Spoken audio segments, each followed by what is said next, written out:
Today's guest on the Winning Teams podcast is Liz Varones. Now, Liz is the founder and managing director of Anthos Consulting, which is an organization that is really focuses on helping leaders and their teams to be innovative, but also to actually execute on that innovation, which I think is a fantastic combination of doing both parts. So we really have a great conversation about the need for innovation. What do we actually mean? Because we use the word innovation, we throw it around. What do we actually mean by innovation? What does good look like in an organization? How do leaders foster that culture of innovation in the organization? And how do we make sure that it's not just kind of a one-off event, that it becomes business as usual in the organization? So it's a huge challenge. And how do we balance innovation with the demands that are made of senior executives in organizations? So big topic, big challenge. And Liz has got the benefit of having come from the corporate background and now delivering this very successful business that she has set up. So really encourage you to listen to Liz. Enjoy the podcast. We'd love you to give us a good review on whatever site that you choose to actually listen to your podcast, because that way we get out to more people, and that's the whole object of the exercise. But in the meantime, sit back and enjoy Liz Varones.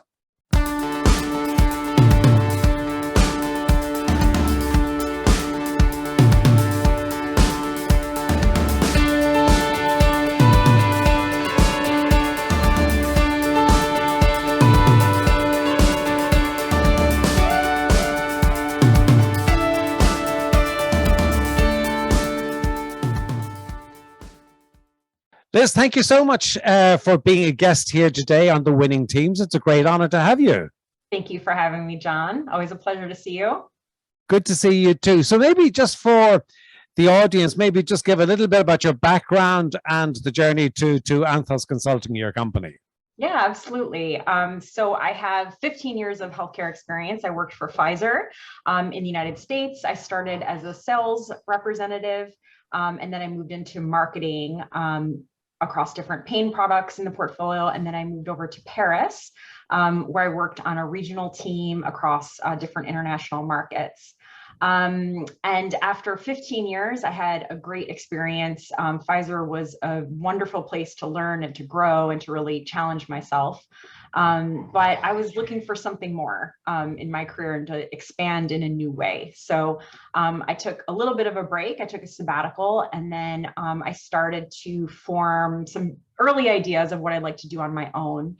And eventually I arrived at Anthos Consulting, which is a innovation consultancy. So I help business leaders bring ideas to life. And I also do leadership coaching. So I really support individuals through that process of innovation, but also through their own professional development. Okay, great. I just curious in terms of the, working for Pfizer, which I know we worked together when you were in Pfizer, but what was it that actually said, okay, I mean, I know your kind of strap line in some ways is kind of ignite transformation in your business. What was it that made that the exciting route to take? Because you did have quite a number of options. You had a deep experience in marketing and sales, but you chose that route. Yes.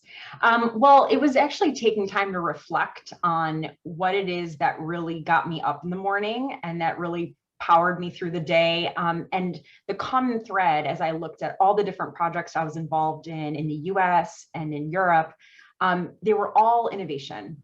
It's every single initiative that I was really excited about were things that we've never done before, whether it be a customer we've never targeted, we had no value proposition. It was coming up with an idea of how can we make content better, faster. All the things I was drawn to were the things that we've never done. And I went through that process. Of course, it's like a little bit painful to do that over and over and over again, but there was something that kept, me going back. And I realized that was the common thread. I was able to do it in a large organization that's complicated, that's complex. And so I thought, well, there must be something here. And that's really what led me to focus on that in Anthos. Yeah. And I mean, there's lots of talk about it. You hear lots of people using the term like innovation. Yeah. How do you define innovation?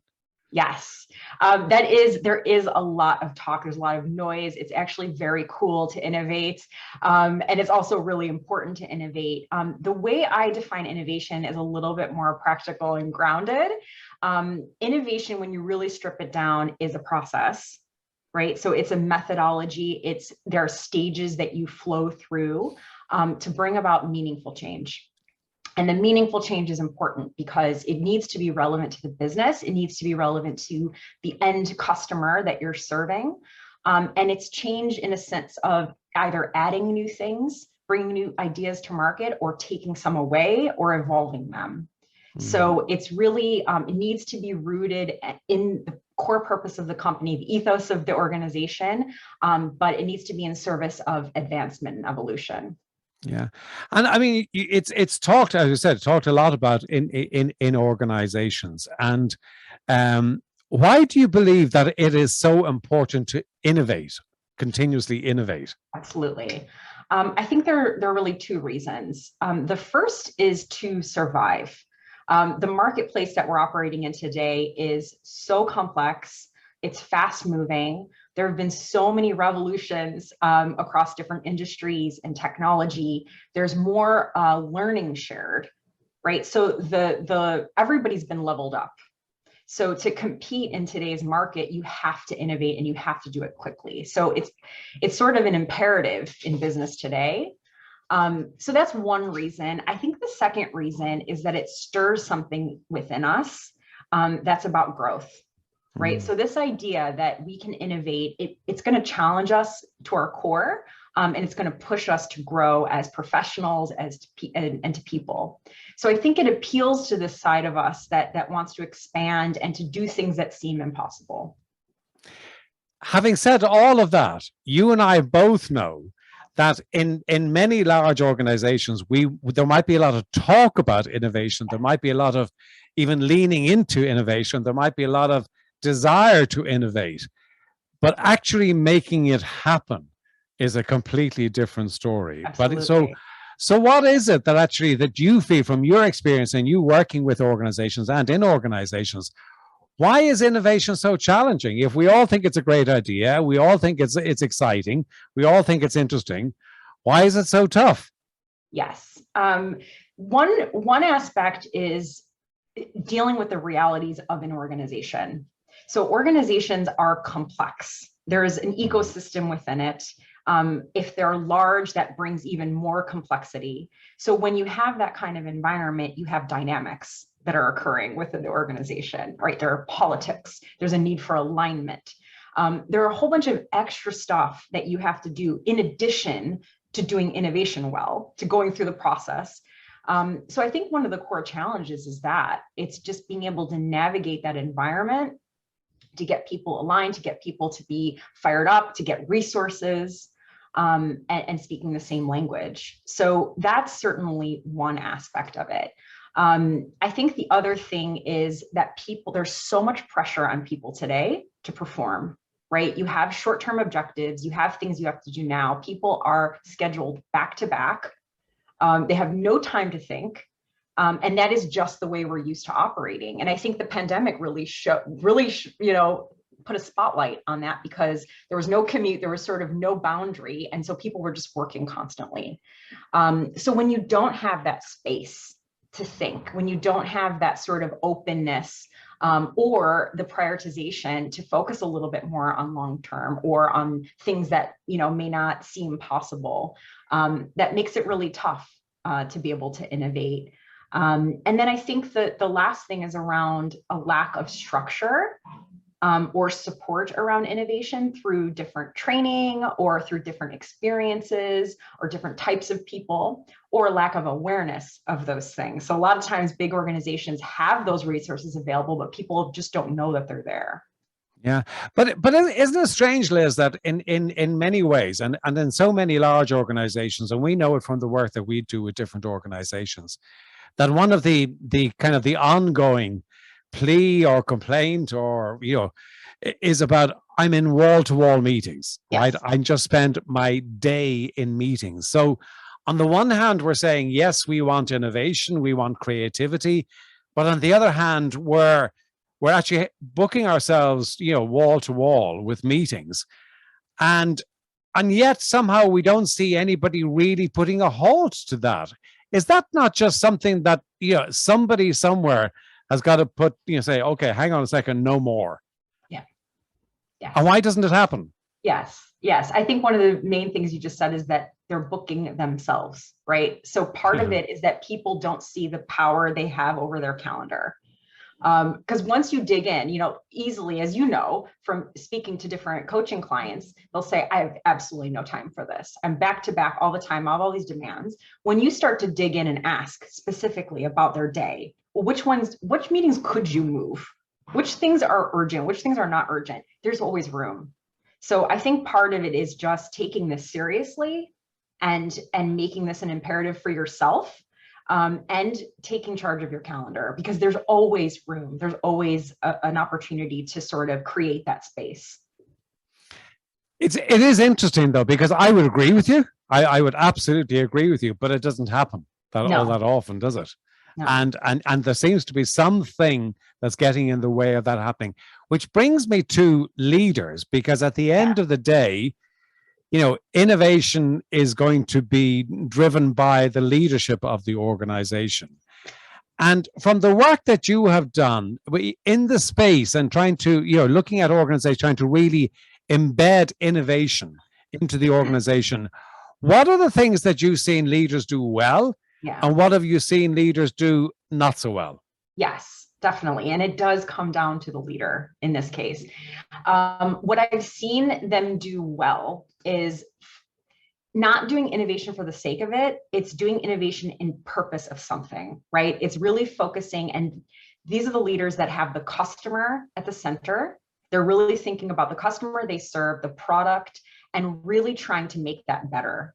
Really trying to advance the organization through the products, through the service, and really trying to make that experience the best it possibly can be. So it's really having that in the center is the first thing that they do well. The other thing they do well is they see themselves as the facilitator of the innovation process, right? So you don't have to be an expert in a particular topic. You just need to be able to guide your team through that process, right? Of finding problems, thinking about new ideas, new possibilities, really digging into seeing feasibility. Like, did we define the problem properly? Like, what are all the ideas? Like, what would actually work in this setting? Thinking about solutions, implementing it. There's a whole process to follow, and good leaders guide people through that. And then they also appreciate and acknowledge all the different skills that are required to power that process. It's not just about the big thinker, the maverick, that's going to break molds and everything like that. But you also need to balance that with stability, with analysis, with realism. All of those things are required. So they're able to juggle those different aspects to create new things. What mistakes do you see leaders make? Yeah, I think one of the things you mentioned is sort of losing sight of that big picture. So like when they're mired in the day-to-day, when they're just going from meeting to meeting and thinking that their calendar rules them, I think they lose sight of that purpose, right? You're not innovating for the sake of it. You're doing it to advance people, the organization. You're actually ultimately probably trying to make people's lives better in some way. So I think getting lost in the day-to-day. The other thing I see quite often is that leaders will try to trigger innovation by focusing on the what, right? That's super clear on what you want to innovate, and the why, which is very important that people know that it's for a bigger purpose. But they don't put a lot of attention on the how. And the how is important. That's really where it comes to life. The how is also very challenging because it's tedious. You have to think through a lot of different aspects. But ultimately, when you're trying to do something new, you need to focus much more on using a process over and over again so that you have that sort of stability to be able to bring something to life. And when you're talking there about innovation and engagement and engaging people in the purpose and the why, and one of the characteristics of the generation coming into the workforce right now is that their real desire to feel that they are joining an organization that is purpose driven. Yes. and that they are going to be part of that purpose. However, one of the kind of the roadblocks, if that's the right term to use, is that very often the people that are managing that generation do not have the same sort of kind of view of the world. How do you think we can help the managers manage that new generation coming into the workforce that's really going to get the best of them? Because if they don't, that generation is going to turn around and walk away. Absolutely. Absolutely. I think, honestly, I think it's about being connected themselves to the purpose. It's being very clear on not just what the organization's vision is, but what is their vision for their team? What is their vision for each person? You know, what kind of change do they want to see? So spending a little bit of time on that aspect of themselves and being very clear on that and communicating it, you will capture those people, right? Because that's what they're looking for. I think the other missing link is helping to nurture that that group and to foster their skills through the process. So I know the newer generations are more purpose driven, they're looking for it, but they also do need to build the skills and the capabilities to operate in that environment. So it's really being able to help them nurture it, first having their own point of view on their purpose and like what they want to achieve, and then working step by step to help guide them through that. So how can leaders actually cultivate more innovation with teams? How can they really, encourage it, grow it, develop it? How do they do all of that? Absolutely. So one thing is really focusing on something tangible. It's thinking about what have we always wanted to do and we didn't have the energy or the time, or do we need to dedicate some time to figure out what is the problem? What is something that we can solve? So it's really focusing on one thing, and putting a thoughtful team together to do it. So if it's something that the leader is not used to doing this kind of method, you're going to need to bring a team together where you don't have that friction. A lot of times in organizations, we have to tick the boxes and have certain functions in the room, right? Like, well, you always have to make sure you have these 6 people, or else, your initiatives, you're not getting alignment, right? That's a little bit of a trap. It can be, because a lot of times maybe they don't have the time, they don't have an interest, or they're hypercritical of the topic. And so it sometimes can kill the initiative, or you only have 2 people actually doing the work and you have a team of 15. So it's really being deliberate about making sure you have the right skill set that's going to help advance the process, and bring something to life. The other thing is a really common phrase that people talk about with innovation is celebrating failure. I think we need to refine that a little bit. You want to celebrate learning. You don't want to celebrate failure. You want to encourage people to bring forward failure. You don't want people to feel ashamed, but you need to take that failure and be curious about it. You have to ask more questions. You have to dig in. You have to diagnose the problem and really extract the learning. So that's really where the value is. And that process isn't straightforward or easy. You have to dedicate more time and effort, but that's going to advance the cause if you do it right. And I mean, looking at innovation, you don't want to just have this kind of, sporadic innovation in the sense of we'll be really innovative about this thing over here, right? Yeah. How do you make kind of innovation become, it's just the way we do things around here? Yeah, I think starting first with a few ideas and being really purposeful with the method. So having a specific methodology that you're using to innovate something, going through that process a few times in like an experimental way, if you will. And then once you've sort of worked out the kinks, then you actually take a look at, well, how does my team come together on a regular basis? And how do we tweak those interactions to bring more of that in?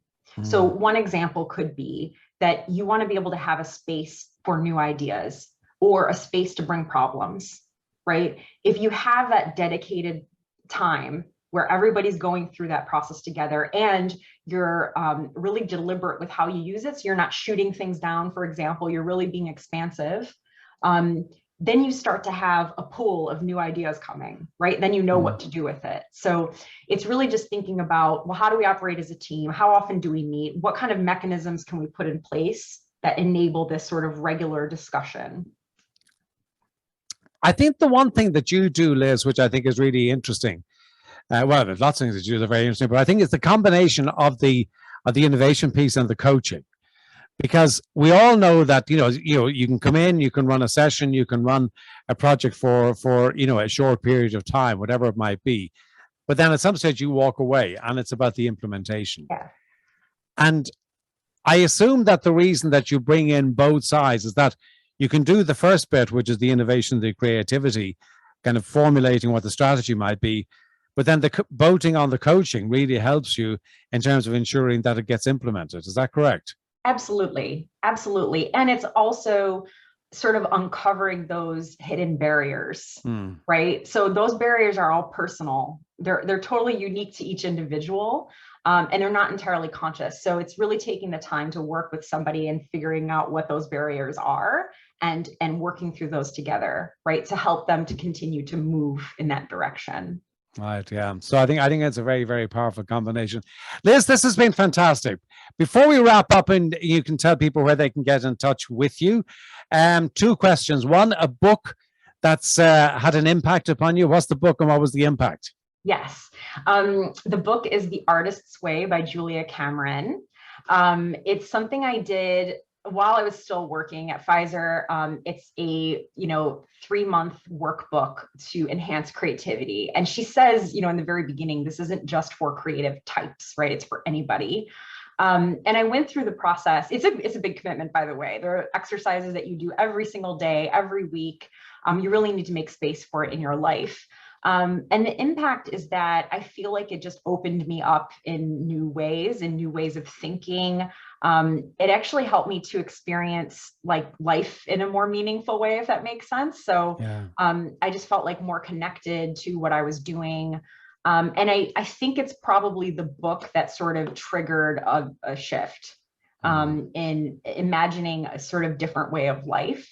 As you came from a corporate environment, that's a stable structure, right? That's what you're going to do. You show up every day, you have this thing to go to, and then going into working for yourself, it's a little bit of the unknown. So I think that book sort of helped me pivot and start to walk in that direction. Well, I remember when you were doing it, and I'd say that the difference I remember with you and lots of people that I know who came to is that you actually did stick with the process. Yeah. And you're right, it is a significant commitment. Yeah. But I think the payback for you, I know, has been huge. Yeah. But I know people but you need to stick to the process. You really and actually do that.